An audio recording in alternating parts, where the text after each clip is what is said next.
اور مومنو یہ نہ سمجھنا کہ یہ ظالم جو کام کر رہے ہیں اللہ ان سے بے خبر ہے، وہ ان کو اس دن تک مہلت دے رہا ہے جبکہ دہشت کے سبب آنکھیں پھٹی کی پھٹی رہ جائیں گی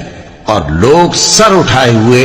میدان قیامت کی طرف دوڑ رہے ہوں گے، ان کی نگاہیں خود اپنی طرف لوٹ نہ سکیں گی اور ان کے دل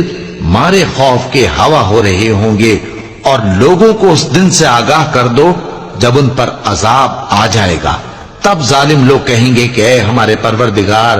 ہمیں تھوڑی سی مہلت عطا کر تاکہ ہم تیری دعوت توحید قبول کریں اور تیرے پیغمبروں کے پیچھے چلیں۔ تو جواب ملے گا، کیا تم پہلے قسمیں نہیں کھایا کرتے تھے کہ تم کو اس حال سے جس میں تم ہو